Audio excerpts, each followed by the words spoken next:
درود پاک پڑھنے کے بے شمار فضائل و برکات ہیں۔ نبی اکرم نور مجسم کا فرمان عالی شان ہے، جس نے مجھ پر دن بھر میں 1000 مرتبہ درود پاک پڑھا، وہ اس وقت تک نہیں مرے گا جب تک جنت میں اپنی جگہ نہ دیکھ لے۔ ذرا سوچیے انعام کتنا بڑا۔ دنیا میں رہ کر تو کسی کو معلوم ہی نہیں کہ مرنے کے بعد ہوگا کیا ہمارا، مگر روزانہ 1000 بار درود پڑھنے والے کے بارے میں فرمایا کہ مرے گا نہیں جب تک جنت میں اپنی جگہ نہ دیکھے۔ اب فضول باتیں کرتے ہیں، اتنا سارا ٹائم لوگ ویسے ہی ضائع کرتے ہیں۔ اگر ایک مخصوص وقت کر لیں اور روز درود پڑھیں تو پڑھنے والے ہزاروں درود بھی روز پڑھ لیتے ہیں۔ اللہ مجھے بھی پڑھنے والا بنائے، آپ کو بھی بنا دے۔ آئیے مل کر محبت کے ساتھ بآواز بلند درود پاک پڑھ لے۔ صلو علی الحبیب صلی اللہ تعالی علی محمد صلی اللہ علیہ وسلم۔ آج کا جو موضوع ہے بیان کا، بے شک ہمیں ہر جمعرات کو مدنی مرکز کی طرف سے ایک موضوع عطا کیا جاتا ہے اور بڑا کمال کا وہ موضوع ہوا کرتا ہے، مگر آج اس لیے بہت کمال کا موضوع ہے کہ ہم میں سے شاید ہر کسی کو اس موضوع کی ضرورت ہے۔ ایک بڑا پرابلم ہے ہمارے معاشرے میں کہ جناب لوگ جو ہے بڑی سستی کاہلی کا شکار ہوتے جا رہے ہیں، مایوسی کا شکار ہوتے جا رہے ہیں، ڈس ہارٹ بہت جلدی ہو جاتے ہیں اور اپنی ہمت ہار جاتے ہیں۔ آج ان تمام لوگوں کے لیے بیان ہے کہ جو اپنی ہمتوں کو بلند کرنا چاہتے ہیں، اپنے حوصلوں کو بلند کرنا چاہتے ہیں، مایوسی کی دنیا سے نکلنا چاہتے ہیں اور کچھ واقعی زندگی میں کرنا چاہتے ہیں۔ ایک بار خادم رسول حضرت انس بن مالک رضی اللہ عنہ سے روایت ہے کہ ایک انصاری صحابی رضی اللہ تعالیٰ عنہ جن کی معاشی حالات بڑے کمزور تھے، وہ ایک دن سب سے سخی آقا مکی مدنی مصطفیٰ صلی اللہ علیہ وسلم کی بارگاہ بے کس پناہ میں حاضر ہوئے اور امداد کا سوال کیا۔ نبی پاک سے عرض کی کہ حضور میری مدد کی جائے، میں بہت غریب ہوں۔ یاد رکھیے کہ سخاوت جو ہے نا، یہ صرف مال بانٹنے کا کام نہیں ہے، اصل مقصد سامنے والے کی ضرورت پوری کرنا ہے۔ ہم بعض اوقات سمجھ رہے ہوتے ہیں کہ ہماری ضرورت مال ہے، مگر ایسا ہوتا نہیں ہے۔ ہماری اصل ضرورت کیا ہے یہ دینے والا رب جانے اور بانٹنے والے مصطفیٰ جانے صلی اللہ تعالی علیہ وسلم۔ اب وہ انصاری صحابی تو یہ سمجھ رہے تھے کہ مجھے مال کی ضرورت ہے، میری مالی امداد کی جائے، لیکن نبی پاک علیہ الصلوۃ والسلام کی کیا شان ہے۔ وہ شاعر لکھتے ہیں نا، بے خبر ہو جو غلاموں سے وہ آقا کیا ہے۔ آقا تو دلوں کے حال جانتے ہیں۔ نبی پاک علیہ الصلوۃ والسلام نے ان کی اصل ضرورت جان لی اور فرمایا تمہارے گھر میں کوئی چیز ہے؟ گھر میں کیا کیا ہے تمہارے پاس؟ تو وہ کہتے ہیں ہمارے پاس حضور ایک چٹائی ہے جو ہم آدھی نیچے بچھا لیتے ہیں اور آدھی اوپر اوڑھ لیتے ہیں، اور حضور ایک پیالہ ہے ہمارے پاس جس سے ہم پانی پیتے ہیں، دیٹس اٹ، اور کچھ نہیں تھا۔ ایک چٹائی، ایک پیالہ۔ صحابہ کرام کی میں بات کر رہا ہوں، نبی پاک کے ساتھیوں کی بات کر رہا ہوں، یہ ان لوگوں کی بات کر رہا ہوں جن کے بارے میں ہم نعرہ لگاتے ہیں کہ ہر صحابی نبی جنتی۔ یہ جنتی لوگوں کی بات ہو رہی ہے جن کے پاس ایک چٹائی اور ایک پیالہ ہے۔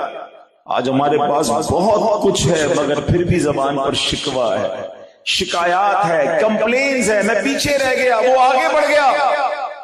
سنو، اب یہ وہی تو صحابہ تھے نا جب پیٹ پر پتھر باندھ کر بھی غزوہ بدر میں بلایا جاتا تو بدر میں آ جاتے تھے، غزوہ احد میں بلایا جاتا وہاں آ جاتے، غزوہ تبوک میں تپتی ریت پر بلایا جاتا اس گرمی کے میدان میں وہاں بھی چلے جاتے تھے۔ کمزور، مالی طور پر کمزور تھے مگر ایمان کا جذبہ طاقتور تھا۔ آج ہم ان کی نسبت مالی طور پر تو بڑے بڑے مضبوط ہو گئے مگر ایمان کا جذبہ نہ رہا۔ اللہ اکبر۔ اب انصاری صحابی نے عرض کی حضور ایک چٹائی اور ایک پیالہ ہے۔ پیارے آقا علیہ الصلوۃ والسلام نے فرمایا دونوں چیزیں لے آؤ۔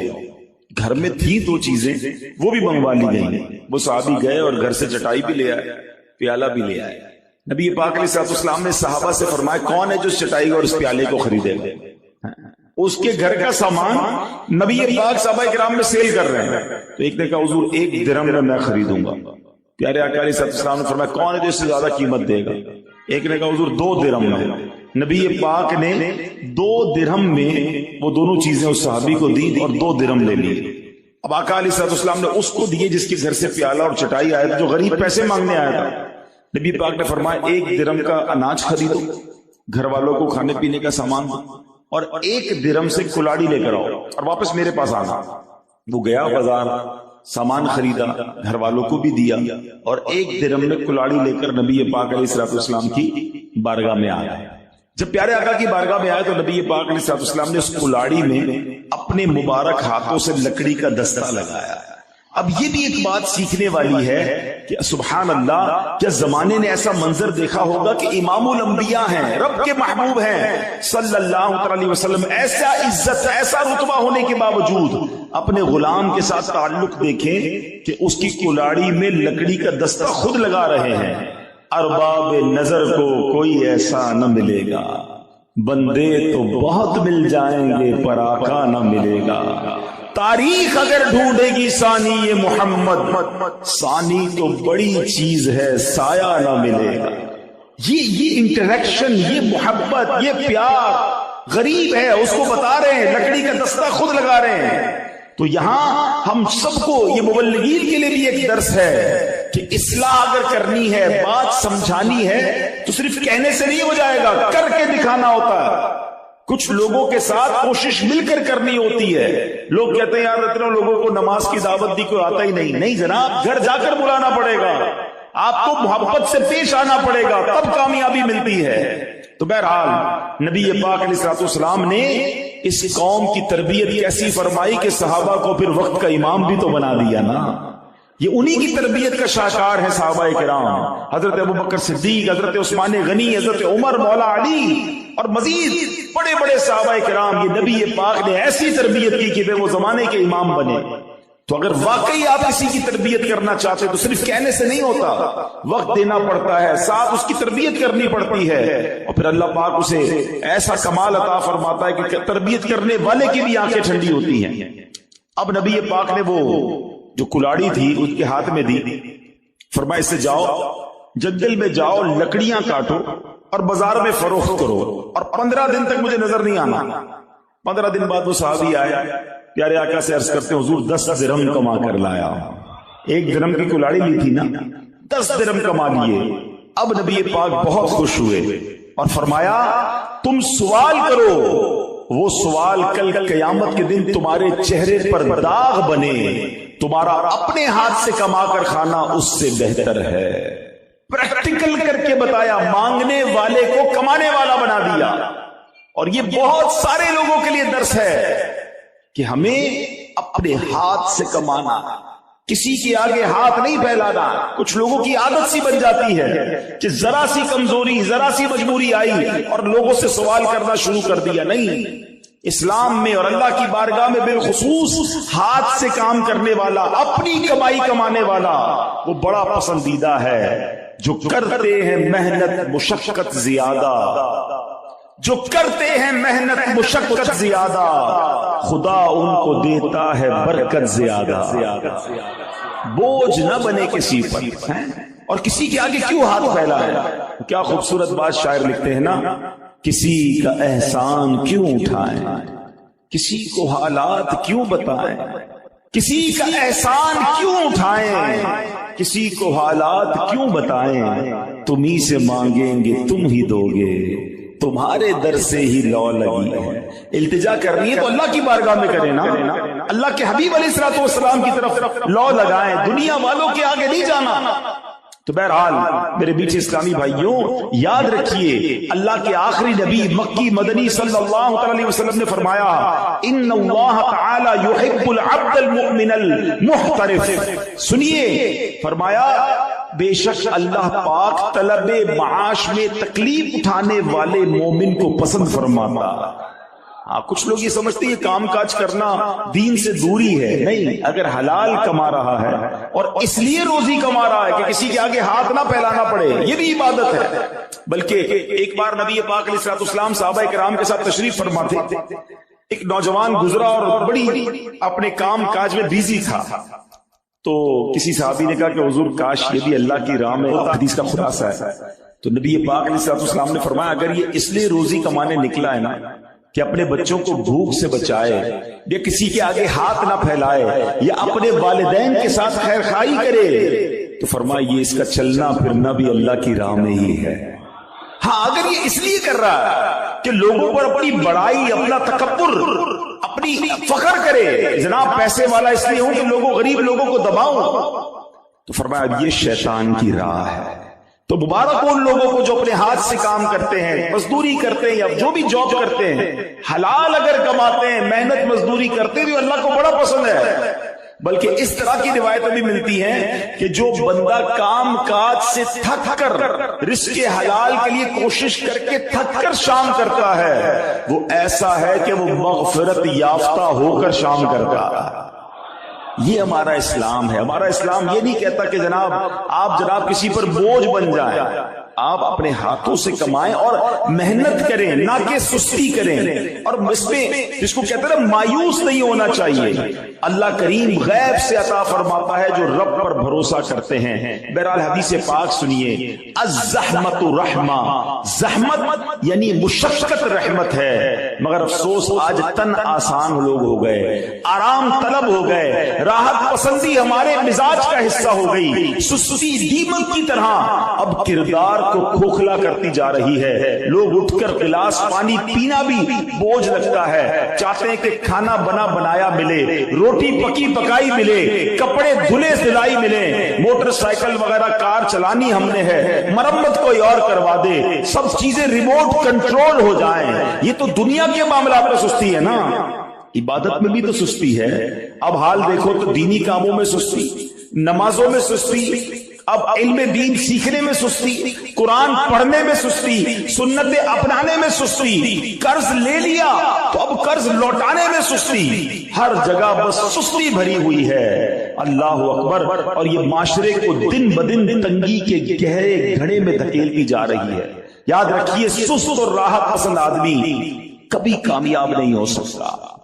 منظر چمنستان کے زیبا ہوں کہ نازیبا، محروم عمل نرگس مجبور تماشا ہے۔ جو کوشش کرتا ہے نا وہ منظر کو بدل سکتا ہے۔ تو بہرحال میرے میٹھے اسلامی بھائیوں، اللہ تبارک و تعالی قرآن مجید فرقان حمید میں ہماری رہنمائی فرماتا ہے۔ آج دیکھیں نمازوں کے اوقات میں بھی لوگ سستی کا مظاہرہ کرتے نظر آتے ہیں، حالانکہ اگر اسلام کو دیکھیں تو کتنا ڈسپلن کا درس دیتا ہے۔ لوگ کہتے ہیں ٹائم مینجمنٹ ہونی چاہیے، ٹائم کی پابندی ہونی چاہیے۔ ارے آؤ میرے سامنے، میں آپ کو بتاتا ہوں کہ دنیا میں جتنی شاندار ٹائم کی پابندی اسلام سکھاتا ہے، ارے جب وقت ہوتا ہے تو اذان ہوتی ہے، جماعت کا وقت ہوتا ہے تو جماعت کھڑی ہو جاتی ہے۔ میں نے دنیا کے کئی ملکوں کا سفر کیا ہے، لوگ مثالیں دیتے ہیں، جناب فلاں ملک کی ٹرینیں 1 منٹ بھی لیٹ نہیں ہوتی ہیں، فلائٹیں بالکل ٹائم پہ جاتی ہیں، لوگ بڑے ٹائم کے پابند ہیں، ہمارے وطن میں لوگ پابند نہیں ہیں۔ ارے تمہیں غیر مسلموں کے ٹائم کو دیکھ کر ٹائم کی اہمیت کا اندازہ ہوتا ہے۔ آؤ میں بتاتا ہوں ہمارا اسلام۔ آج دنیا میں ہزاروں لاکھوں مسجدیں ہیں، بارش ہو، طوفان ہو، سیلاب آ جائے، جب اذان کا وقت ہوتا ہے مؤذن اذان دیتا ہے، اللہ اکبر اللہ اکبر۔ بتائیں کون سی مسجد ہے کہ جماعت لیٹ ہوتی ہے؟ ارے دنیا کے بڑے بڑے سسٹم لوگوں نے بنائے، ہمیں پتا ہے جناب۔ کئی بار ایسا ہوتا ہے جہاز میں بیٹھ جاتے ہیں، موسم خراب ہے جہاز نہیں اڑ سکے گا، ٹرین میں فلاں پرابلم ہو گیا ہے، ہماری مسجد میں جماعت ٹائم سے کھڑی ہو جاتی ہے۔ جب افطار کا وقت ہوتا ہے لاکھوں مسلمان نہ 1 منٹ پہلے روزہ افطار کرتے ہیں۔ یہ کیسا اسلام کا ٹائم مینجمنٹ کا درس ہے کہ جب وقت ہوتا ہے مسلمان اپنا روزہ افطار کرتے ہیں، سحری کا وقت ہوتا ہے 1 منٹ پہلے تک تو کھا رہے ہوتے ہیں، مگر جیسے ہی وقت ختم ہوتا ہے کروڑوں ہاتھ رک جاتے ہیں۔ یہ کیسا شاندار ٹائم مینجمنٹ ہے۔ مسئلہ یہ ہے اسلام تو ٹائم مینجمنٹ سکھاتا ہے، مگر ہم نے اپنی زندگی میں ٹائم مینجمنٹ نہیں سیکھی، ہم نے وقت کا استعمال اور ڈسپلن نہیں سیکھا۔ حالانکہ قرآن فرماتا ہے، اللہ تبارک و تعالیٰ پارہ نمبر 5 سورہ نساء آیت نمبر 103 میں ارشاد فرماتا ہے، 103 نمبر آیت ہے، بسم اللہ الرحمن الرحیم، ان الصلاة كانت على المؤمنین کتابا موقوتا۔ ترجمہ کنز ایمان، بے شک نماز مسلمانوں پر وقت باندھا ہوا فرض ہے۔ معلوم ہوا کہ ہر نماز کا ایک خاص وقت مقرر ہے جس کا خیال رکھنا لازمی اور ضروری ہے. جو لوگ وقت کا خیال نہیں رکھتے، سستی اختیار کرتے ہیں، غور کریں کہ پھر وہ اللہ کی بارگاہ میں کیسے جواب دیں گے. اور جن لوگوں کو سستی کی عادت ہے، قرآن ان کے بارے میں کیا فرماتا ہے؟ سورہ نساء آیت نمبر 142 میں ارشاد ہوتا ہے، بسم اللہ الرحمن الرحیم، وَإِذَا قَامُوا إِلَى الصَّلَاةِ قَامُوا كُسَالَى يُرَاءُونَ النَّاسَ. ترجمہ کنز الایمان. اور جب نماز کو کھڑے ہوں تو ہارے جی سے لوگوں کا دکھاوا کرتے ہیں. اب اس آیت کے تحت تفسیر قرآن صراط الجنان دوسری جلد کے صفحہ نمبر 335 پر کیا لکھا ہے؟ منافقوں کی علامت یہ ہے کہ جب مومنین کے ساتھ نماز کے لیے کھڑے ہوتے ہیں تو مرے دل اور سستی کے ساتھ کھڑے ہوتے ہیں، کیونکہ ان کے دلوں میں ایمان تو ہے نہیں جس سے عبادت کا ذوق اور بندگی کا لطف انہیں حاصل ہو سکے. محض لوگوں کو دکھانے کے لیے نماز پڑھتے ہیں. اس سے معلوم ہوا کہ نماز میں سستی کرنا منافقوں کی علامت ہے. نماز نہ پڑھنا یا صرف لوگوں کے سامنے پڑھنا، جبکہ تنہائی میں نہ پڑھنا، یا لوگوں کے سامنے خشوع و خضوع سے اور تنہائی میں جلدی جلدی پڑھنا، یا نماز میں ادھر ادھر خیال لے جانا، دل جمعی کے لیے کوشش نہ کرنا وغیرہ، سب سستی کی علامتیں ہیں. اب غور کریں، ایسے بھی لوگ ہوتے ہیں اول تو نماز نہیں پڑھتے ہیں تو سستی کے ساتھ، کھڑے ہوتے تو مرے دل کے ساتھ. فرمایا یہ منافقین کی نشانی. اللہ پاک اپنی بارگاہ میں حاضری کا شرف بھی دے اور خشوع و خضوع کے ساتھ دے. آپ پتہ ہے نماز میں ہم کس کی بارگاہ میں جاتے ہیں؟ اللہ کی بارگاہ میں. آپ کو کوئی بڑا منسٹر بلائے، کوئی بڑا افسر بلائے، کوئی بڑی جگہ پر جانا ہو تو کیسی تیاری ہوتی ہے؟ ارے یار فلاں نے بلایا ہے، ہاں اس سے ملاقات ہے. کبھی اس کے پاس جا کر کبھی ادھر دیکھنا ادھر دیکھنا، خیال کہیں اور نہیں ہوتا، فوکس ہوتا ہے کہ یار آج اپنی فائل پیش کروں گا، مسئلہ حل کرواؤں گا. اللہ کی بارگاہ میں آتے ہو دھیان کہیں اور ہوتا ہے.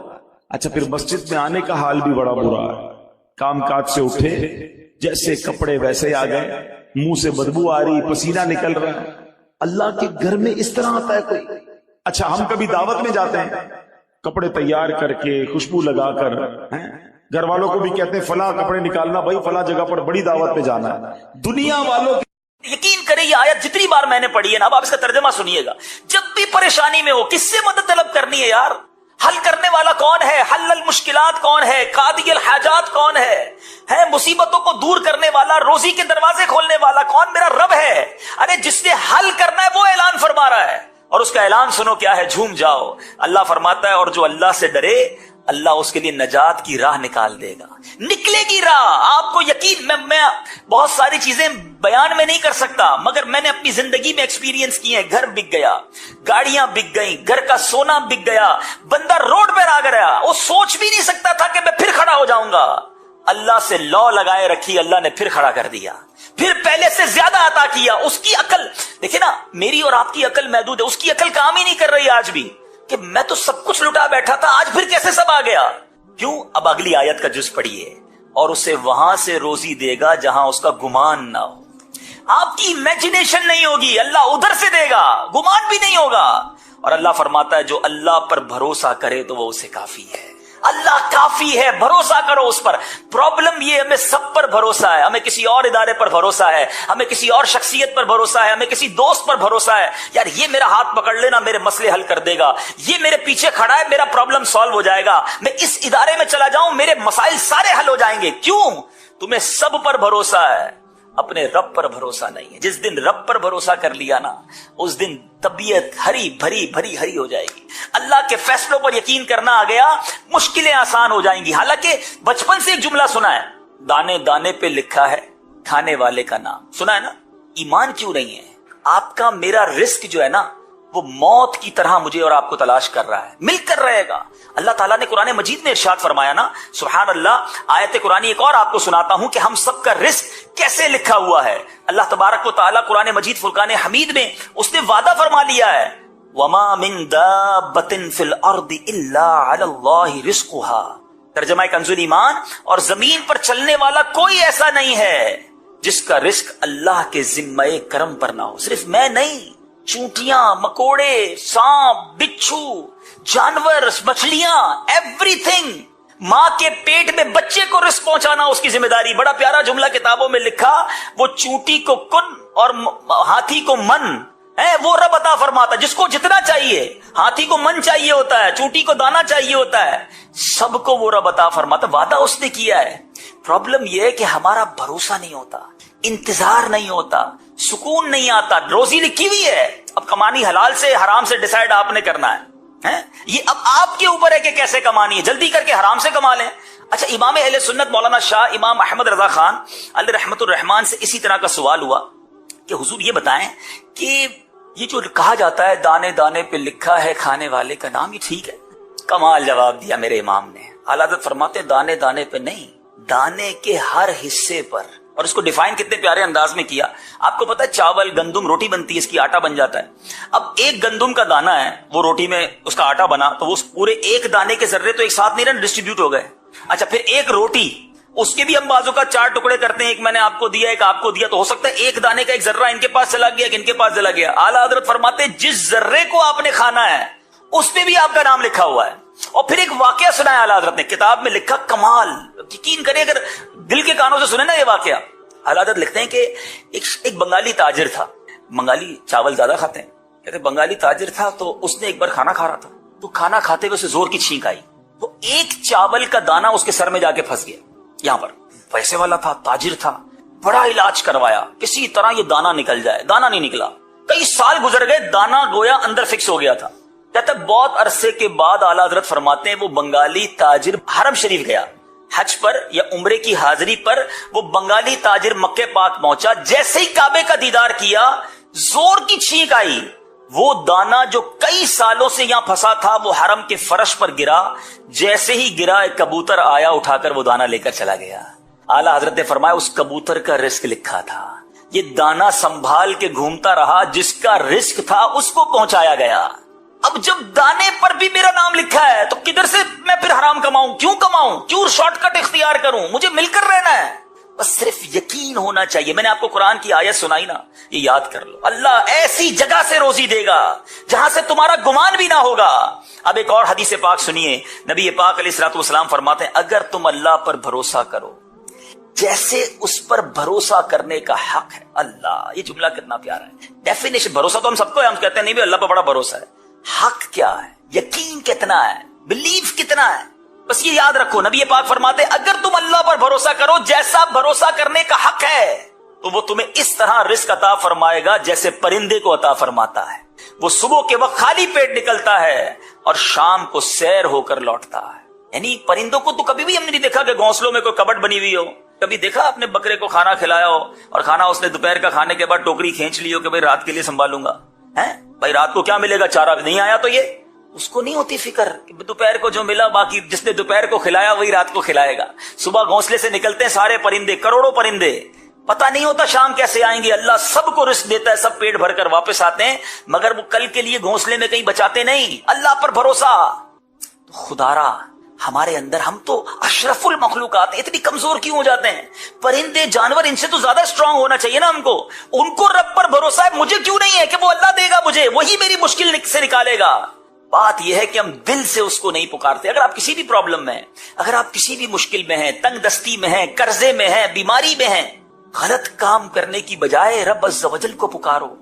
وہ ساتھ ہو گیا نا تو ساری مشکلیں آسان ہو جائیں گی. میرے لیے پہاڑ ہے نا، مجھے فیل ہوتا ہے کہ یار یہ بہت بڑا پہاڑ ہے. آپ نے دیکھا ہوگا چونٹی کے سامنے سیب رکھ دیں، وہ اس کے لیے پہاڑ ہے. میرے سامنے بہت بڑا پہاڑ ہے، مگر جو خالق کے کائنات ہے اس کے لیے تو 18,000 کائنات ہیں نا. 18,000 کہا جاتا ہے جہان ہے اس دنیا میں، تو زمین تو ایک حصہ ہوا، اس کی کائنات کا تو کوئی کنارہ ہی نہیں. اس کے لیے میری مشکل، اس رب کی شان تو شان ہے. رب کے محبوب کے بارے میں اعلیٰ حضرت فرماتے ہیں نا، تنکا بھی ہمارے تو ہلائے نہیں ہلتا ہے. آقا تنکا بھی ہمارے تو ہلائے نہیں ہلتا، تم چاہو تو ہو جائے ابھی کوہ محن پھول. محن کہتے ہیں مصائب کو، پریشانیوں کو. یا رسول اللہ ہمارے لیے تو تنکا بھی ہٹانا مشکل ہے، آپ چاہیں تو یہ مصیبتوں کے پہاڑ بھی پھول بن جائیں. آپ کرم فرما دیں تو پھول جیسے معاملات ہو جائیں گے. تو پکارے نا ان کو جن کے لیے کوہ محن بھی پھول ہے. مگر ہم شارٹ کٹ، ہم بعض اوقات کہتے ہیں میں ٹھیک کر لوں، اور ہم ٹھیک کرتے کرتے غلط کر دیتے ہیں، ہم صحیح نہیں کرتے، ہم اپنی آخرت بھی برباد کر لیتے ہیں۔ ہم سمجھتے ہیں میرا یہ اسٹیپ مجھے اس مصیبت سے نکال دے گا، وہ شاید ہمیں دنیا کی مصیبت سے تو نکال دے مگر اخروی مصیبت میں ڈال دیتا ہے۔ وہ اللہ کی ناراضگی والے معاملات میں ہم پڑ جاتے ہیں۔ میں جانتا ہوں، یقین کریں میں جانتا ہوں، میری فیملی ممبر کی میں آپ کو بات کر رہا ہوں اس لیے کہ آپ کو اندازہ ہو جائے، کروڑ پتی ہیں، اتنا اللہ نے نوازا ہے، مگر میں اس گھر کے کرب کو جانتا ہوں کہ اس شخص کے بھری جوانی میں دونوں گردے فیل ہو گئے۔ میں اس کرب کو جانتا ہوں، میں اس کیفیت کو روز میں بہت میرے قریبی ریلیشن ہے، اللہ نے بہت نوازا ہے، اگر گردے ہی نہیں ہیں، ہفتے میں 3 دن ڈائلیسس، بندے کی آدھی لائف تو ہاسپٹل میں گزر گئی نا، پیسہ بہت ہے۔ میں آپ سے پوچھتا ہوں میرے گردے سلامت ہیں، یہ بڑی نعمت ہے، یا میرے بینک بیلنس میں 10 کروڑ ہیں اور دونوں گردے فیل ہیں؟ اپنے آپ سے پوچھو۔ پرابلم یہ ہے ہم نے لائف کی لگژریز کو پیسوں سے تولا ہے، ہم نے سہولتوں کو سمجھا ہے کہ یہی زندگی کا سب کچھ ہے۔ ایسا نہیں ہے، سکون سب سے بڑی چیز ہے۔ اگر آپ کے بچے فرما بردار ہیں اور آپ کے بینک میں پیسے نہیں ہیں، مگر آپ کے بینک میں کروڑوں روپے ہیں اور آپ کے بچے نافرمان ہیں، پوچھو ان والدین سے کہ وہ پیسے کو محبت کر رہے ہیں یا بچوں کی نافرمانی پر رو رہے ہیں۔ نہیں نیند آتی یار، جس کے بچے شرابی، کبابی، جواری، جس کی وجہ سے روزانہ ماں باپ مرتے ہوں اور جیتے ہوں، پیسہ کیا چیز ہے اس کے آگے؟ کئی نعمتیں ایسی ہیں جن کا مول نہیں ہے، اور حرام کا راستہ اختیار کر کے یاد رکھنا، ایک بات ہمیشہ یاد رکھنا، مشکل تھا آپ کے لیے، مشکل تھا ان سب کے لیے، اور کمال کیا انہوں نے جنہوں نے حرام چھوڑ کر حلال اختیار کر لیا، مگر یاد رکھنا جس دن کوئی حرام میں پڑ گیا نا، پھر واپس آنا بہت مشکل ہو۔ بڑا شاندار اسٹیپ زندگی میں ان لوگوں نے اٹھایا، میں سلام پیش کرتا ہوں انہیں۔ مجھے اندازہ ہے اس بات کا کہ جو حرام کما رہا تھا، بڑا زیادہ کما رہا تھا، چانسز تھے، اس نے وہاں سے اپنے آپ کو نکالا ہمت کر کے اور حلال کی طرف آیا۔ میں جانتا ہوں بہت سارے ایسے لوگوں کو جانتا ہوں جو حرام کما رہے ہیں، نہیں نکل پا رہے، ایسا سود نے جکڑ لیا ہے، ایسا حرام نے جکڑ لیا ہے، ایسا قرضوں نے جکڑا ہوا ہے، ہمت ہی نہیں ہو پا رہی کہ یار یہ نکلوں کیسے، غلط کر رہا ہوں، حرام کر رہا ہوں، نہیں نکل پا رہے، کیونکہ وہ پنجے گاڑ لیتا ہے، شیطان کب چھوڑے گا؟ لیکن اس سے بڑا بدنصیب کون ہوگا کہ جو حلال کماتے کماتے حرام کے دریا میں جا کر گر گیا، پھر شاید زندگی میں موقع نہ ملے باہر نکل۔ کبھی ایسی غلطی مجھے اور آپ کو نہیں کرنی چاہیے، بلکہ اگر مجھ میں یا آپ میں یا مدنی چینل کے ناظرین میں کوئی ایسا ہے جو حرام روزی کما رہا ہے، خدا را میرے بھائی میں آپ کو مشورہ دیتا ہوں، ہمت کرو، خدا کے واسطے ہمت کرو، آ جاؤ حلال روزی کی طرف آؤ۔ حلال تھوڑا بھی بابرکت ہوتا ہے، حرام زیادہ بھی بربادی لاتا ہے۔ مجھے وہ جملہ نہیں بھولتا، ایک واقعہ کئی بار میں سنا بھی چکا ہوں، شاید آپ نے بھی سنا ہوگا۔ ایک بار ایک مبلغ دعوت اسلامی اٹلی میں گئے، بیان کیا حلال روزی پر۔ ایک صاحب ملے، بڑی نمناک آنکھیں تھیں، آنکھوں میں آنسو تھے، کہا اکیلے میں بات کرنی ہے۔ مبلغ نے کہا ٹھیک ہے آئیے بات کرتے ہیں۔ اس نے کہا کہ حضور میں آپ کی بیان سے ذہن تو بن گیا ہے کہ حرام نہیں کمانا، مگر مجبوری یہ ہے کہ میں اپنے اسٹور پہ شراب بیچتا ہوں، شراب بھی بکتی ہے اور بھی آئٹمز ہیں مگر شراب بھی بکتی ہے، مگر ہمارے ملک کا مسئلہ یہ ہے کہ اگر شراب نہ بیچے تو اسٹور چلتا ہی نہیں، اسٹور کے خرچے ہی پورے نہیں ہوں گے، بچوں کے لیے کیا کماؤں گا؟ میں چاہتا ہوں چھوڑ دوں حضور، بس میں نے ذہن بنا لیا ہے، آپ مشورہ دیں میں کیسے چھوڑوں؟ اگر میں نے چھوڑ دیا تو پیسے ہی پورے نہیں ہوں گے، کرایہ ہی نہیں نکلے گا گھر کا۔ یہ وہ لوگ مثالیں دیتے ہیں جو دنیا میں حرام کما رہے ہوتے ہیں نا بیچارے، وہ یہ سوچ رہے ہوتے ہیں۔ اس مبلغ نے ایک ہی جملہ کہا کہ ایک بات بتاؤ، روزی دینے والا کون ہے؟ اس نے کہا اللہ۔ کہ تم اللہ کی نافرمانی کر رہے ہو، اللہ روزی دے رہا ہے، کیا فرما برداری کرو گے وہ روزی بند کر دے گا؟ اب یقین کریں وہ نوجوان زاروں کتار رونے لگے، کہتا بس اب میں نے نیت کر لی ہے، کچھ بھی ہو جائے میں نے حرام نہیں کمانا۔ اب یقین کریں واللہ وہ مبلغ 1 سال بعد پھر گئے اٹلی مدنی کام کے لیے، اسی نوجوان سے پھر ملاقات ہوئی۔ وہ نوجوان کہتا ہے 1 سال ہو گیا ہے شراب بند کی، اللہ نے کاروبار میں اور برکت دے دی ہے، اللہ وہاں سے روزی دے گا جہاں تمہارا گمان بھی نہیں ہو۔ میرا گمان ہے نا شراب میں ختم کر دوں گا تو ختم ہو جائے گی روزی، نہیں یار، آپ اللہ کو ناراض کر رہے، روزی مل رہی ہے، آپ راضی کریں گے تو روزی بند ہو جائے گی۔ وہ غیب کے خزانوں سے دے گا، وہ تھوڑے میں قناعت دے دے گا، وہ تھوڑے میں برکت ڈال دے گا۔ جو معاملہ میرا لاکھوں کروڑوں میں نہیں ہو سکتا تھا وہ اللہ چند روپوں میں کر دے گا، وہ مالک ہے۔ میری عقل محدود ہے، سمجھو۔ ہمیں بعض اوقات میں اور آپ اپنے مسائل کو اپنی عقل کے پیمانوں سے دیکھتے ہیں، یہ پاسبل ہی نہیں ہے، یہ ہو ہی نہیں سکتا۔ کس کے لیے؟ میرے لیے۔ ان اللہ علی کل شیء قدیر، اللہ کا ہر شے پر قادر ہے، وہ تو کر سکتا ہے نا، میں اس سے مدد مانگ رہا ہوں، میں کمزور، وہ طاقتور ہے، میں کچھ بھی نہیں، وہ سب کچھ ہے۔ ارے اس نے مجھے بنایا، اس نے یہ کائنات بنائی، اس کے لیے میرے مسئلے حل کرنا کیا مشکل ہے؟ میں اس سے دوستی کر لوں، میں اس کو پکاروں, میں اس سے مدد طلب کروں. اللہ اکبر, ایسے معاملات ٹھیک ہوں گے. میں آپ کو ایک وظیفہ, ایک آیت, ایک اشارہ دینا چاہتا ہوں. سبحان اللہ, یقین کریں اگر آپ کو یہ یاد ہو جائے نا, آپ میں سے کوئی کسی مشکل میں ہے, پہلے اس کا پس منظر بیان کر دیتا ہوں. اللہ تعالیٰ نے اپنے ایک نیک صالح بندے کے الفاظ نقل کیے. بندے نے الفاظ کہے تھے, اللہ نے وہ الفاظ قرآن میں بیان فرما دیے. اچھا, اس بندے کو ان الفاظ کہنے کا فائدہ کیا ہوا؟ وہ کیا تھا کہ وہ بندہ فرعونیوں میں سے تھا, فرعون کے لشکر میں وہ تھا, فرعون کے قوم میں سے تھا, مگر اللہ تعالیٰ نے اس کو فرعون کی بری چالوں سے محفوظ رکھا.